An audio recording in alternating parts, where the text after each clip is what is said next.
Hare Krishna, dear devotees. In this video, I will talk about the daily routine of an ISKCON devotee during monthly periods. Over the past few years, I received tons of questions from girls regarding what to do. Can we chant with tulasi beads? Can we go to the temple? Can we take Bhagavad Gita in our hand and read? Somebody's saying, my mom is saying, don't do any kind of devotion because it's not a right time. Especially Tanisha, in her last question, she was asking very much detailed question on what to do. So many people talk what to do on these days. What about ISKCON thinks about it? Yes, in this video I will go through all the details, and I will also tell about my daily routine during those periods. So before starting this, I would like to tell a short story. One of my friends from India, when she got married and she visited her in-laws, and in-laws are smarta Brahmins. Smarta Brahmins means those people who follow the rules and regulations of smritis. Smritis like Manusmriti and other smritis. She told her experience that when I'm in my menstrual period, they put me in the corner of the house and they didn't allow me to do anything at home, and they didn't allow me to eat with them. And then after they ate, or when I got hungry, when they gave food to me, they were like throwing the food from far distance. Like she felt as if like she was treated as a dog. So many of us have this kind of experiences, but according to the smriti rules, actually menstrual periods is a time when we are not pure. Yes, it is a time when it's called asaucha, not clean. So it's a time when we don't do so many pujas, and I'll explain to you further. And in olden days, they had a separate small kutir for ladies when they give birth to a kid or when they are in their periods, so they can go to that kutir and just relax and take their time and do whatever they want there, and nobody disturbs them. So they don't work at home those days, they just relax and take their own time. Nowadays, we are living in small houses and nobody has money to build a small kutir, and we are living in small families where only woman is there and she has to do all the cooking and all the stuff. So nowadays it's a little bit difficult. That's why maybe they're putting in the corner and the mother-in-law throws the food. So yes. Now, if person wants to follow the rules of smritis, then they have to follow all the rules of smritis. Not like it's only for menstruating women. Oh, you're menstruated, stay there, don't touch, don't do this, don't do this. But it should be done for all the asaucha things. For example, yes, according to smritis, if you touch a woman during her menstruation, you cannot go to the temple.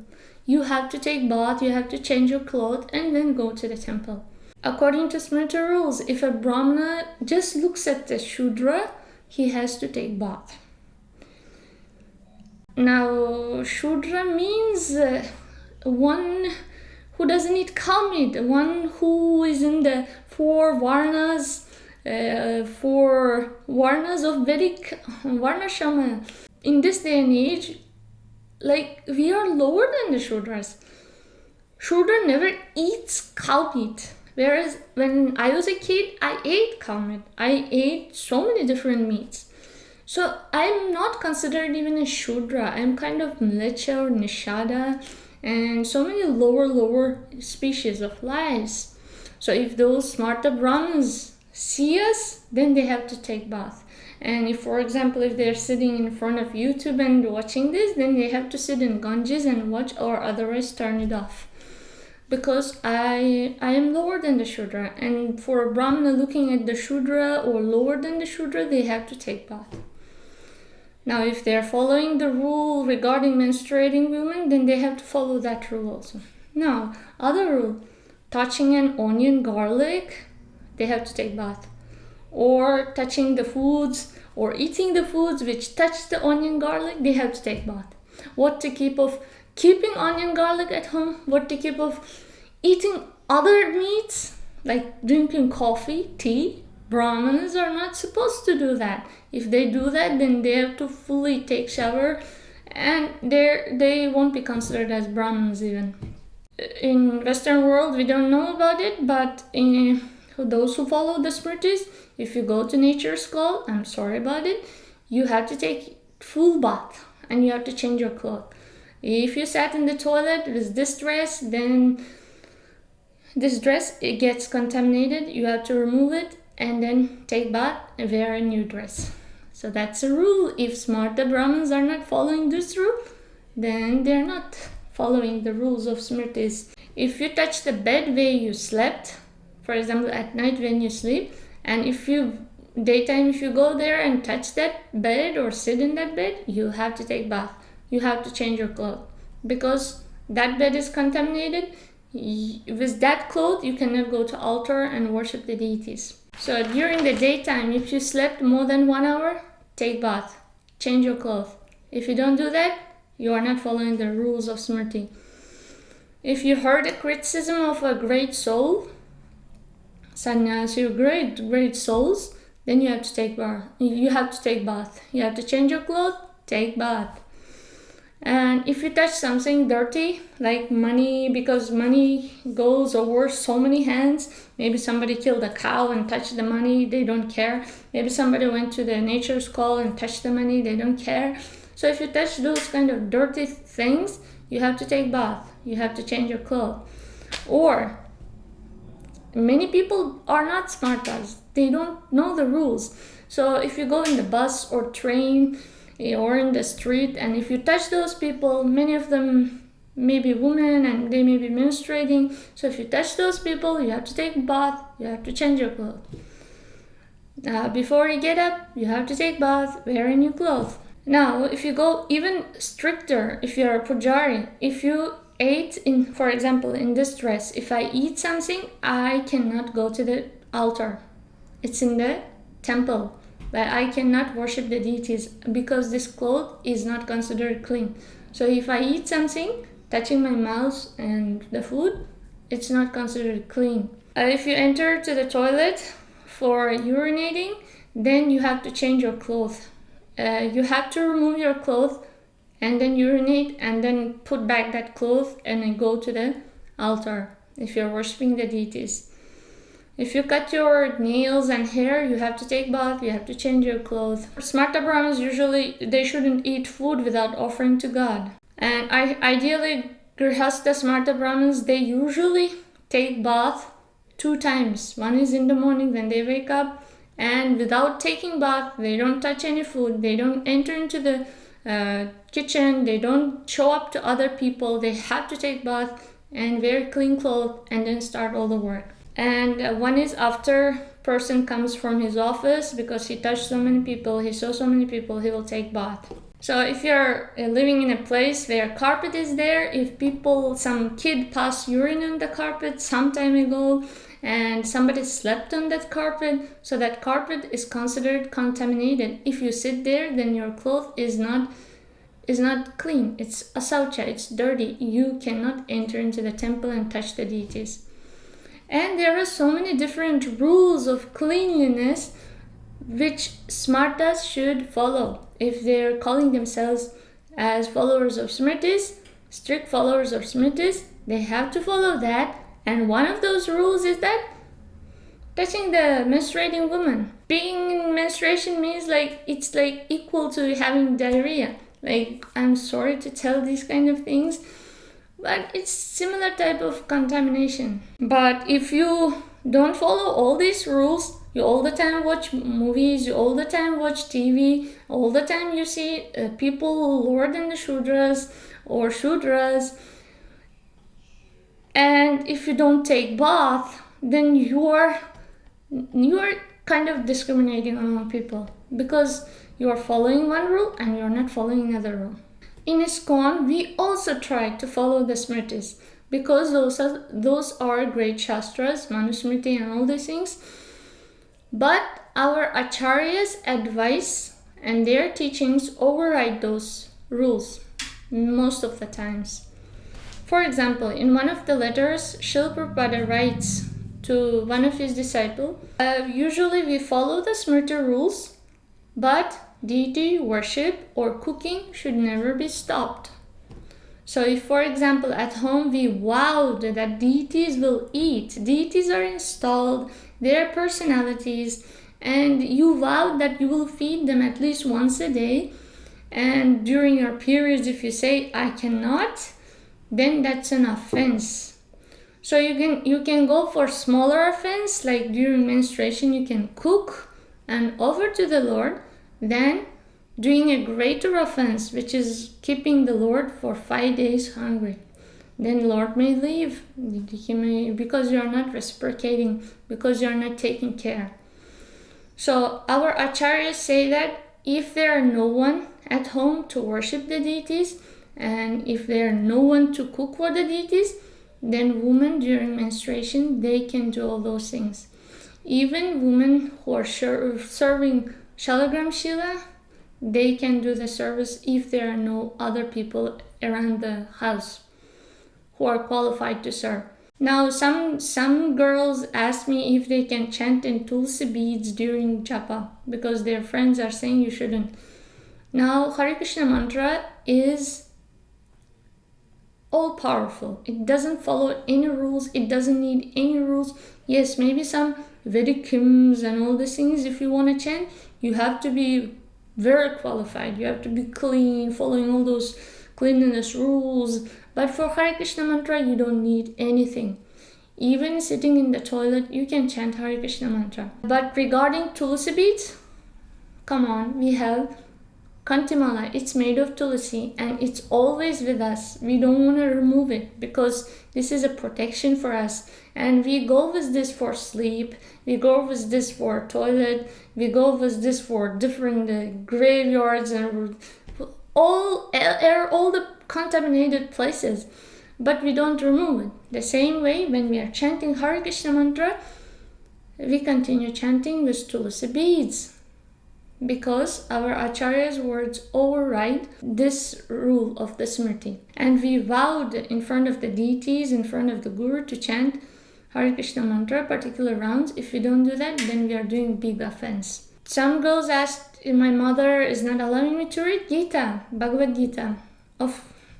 Yes, Bhagavad Gita is a very sacred book, but please, we are giving this Bhagavad Gita to meat eaters, to cow meat eaters, to pig meat eaters, to drug users, and to those people who are having multiple wives or multiple husbands. We are giving on the streets this Bhagavad Gita, the sacred book, we are giving in their hands.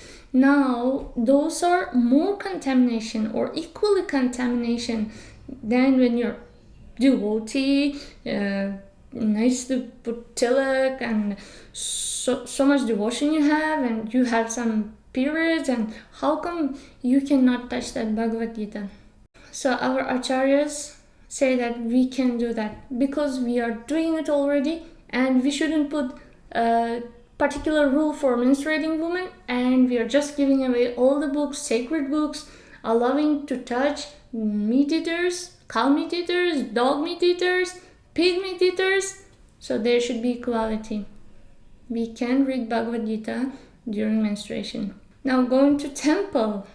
Some girls, they say, I cannot go to temple. My friend said, or mom said, well, who is coming to the temple? Not only devotees. There are people who come, meat eaters, to the temple. There are all this kind of people from the street go to the temple. Everyone is allowed to the temple. We can go to the temple. Deity worship at home, we don't stop. Because as I told you, deities are installed and we vowed so many things. We don't stop during menstruation. Maybe when we go to the temple, we may not allow to enter to the deity temple because of our menstruation, because they have high standards. But if there are no one in the temple to worship the deities, like in our country, in Turkmenistan, there was a time when there was no pujaris, and I was the only one person in the temple, those 10 days or 15 days, and nobody to worship the deities. Nobody worshipped to cook for them. So I had to do it because we have to worship the deities more than anything else. So even in the temples, we are allowed to worship the deities if there are no people. But usually in ISKCON temples, other than our country, there are so many devotees ready to worship the deities, ready to cook for the deities, and enter to the deity kitchen, temple kitchen. But during those days, we may take rest, not enter there. Now, regarding health reasons, it's a time when woman's body purifies itself. It's constructed in such a way that purifies itself and makes it ready for the baby to take birth or to appear in the womb. So it's such a strong machine, and it's a process of purification. Yes, it's contaminating time, but it's a process of purification. And if girls face difficult emotional treatings like hurting devotee because she has periods and throwing food in front of her, then it may hurt their emotional state, and it may disturb their health, which is not so good. We need good generation of devotees. We need small baby devotees in our community. But if we hurt like this devotees, then they may suffer emotionally, and that may affect their health. So they need to be treated nicely. And during those periods, for 3-5 days, we don't do yoga, we don't do any exercises. As I told earlier days, girls, they were not having Sunday, weekend, because all the time somebody wants to eat food, you have to cook and feed them.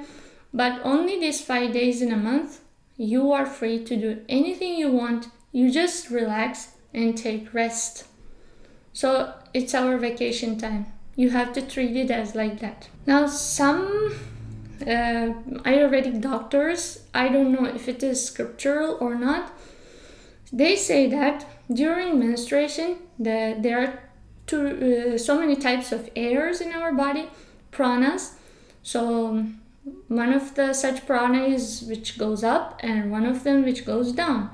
So both of them have their service in our body.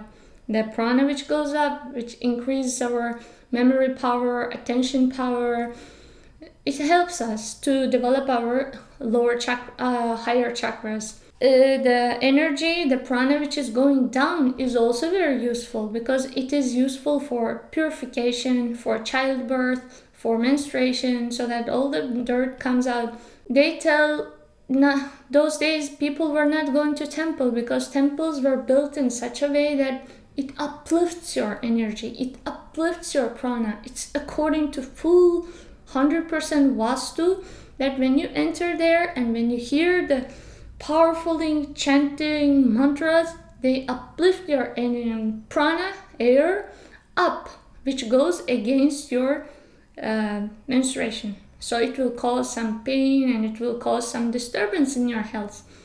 So that's why they say don't go to temple, because right now your down movement air is working so nicely. You shouldn't lift it up because it should go down for 5 days. Let it purify itself. Then air will go up. So, but nowadays, I don't think many of the temples are built according to Vastu, and I don't know how much true is this knowledge. But it's just kind of makes sense, especially to me. Like a lot of intelligent point which those Ayurvedic doctors told. Video is becoming so long. I'm really sorry about it. But now let's go for my daily routine, ISKCON devotees daily routine during periods. So in the morning, usually I wake up on a particular time But during my 5 days or 3 days, I wake up anytime I want. I don't put so many restrictions on myself. Yes, I take bath and then I don't wear sari. I just wear comfortable clothes. Usually those days I don't go out, and if it's Sunday, I may go because I don't want to miss the association of devotees. So if it is Sunday, I wear sari, I go to the temple. But if it is not, then I will wear some simple clothes, and for 5 days I'll be at home very comfortably. And we talked with my husband. Those 5 days I cook very simple food. Before period starts, I prepare dosa batter, a lot of dosa batter, and during those 5 days I may cook simple dosa, idli, chutney, or sambar, dosa, only 2 items for 3-5 days. Or sometimes we buy prasadam from other devotees who provide it. And regarding deity worship, I offer only flowers, water, and food.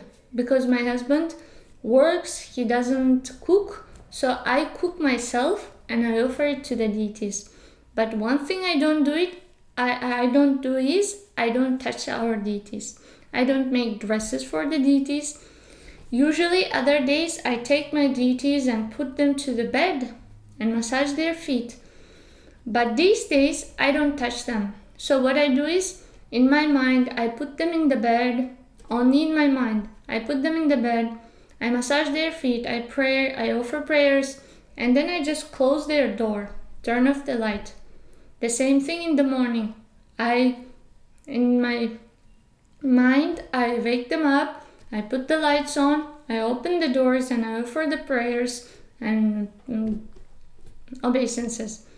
So that's all service I do for our deities during those days. And usually I do exercise, but those 5 days I don't do any exercise. Usually I avoid sleeping daytime, but those days I sleep even daytime as much as I want. So mostly I don't follow any rules, any strict rules during these 5 days. So that way my daily routine passes away. Dear devotees, if you have some questions regarding this, please let me know. I will comment and reply. I will read all your comments. Thank you so much. Hare Krishna.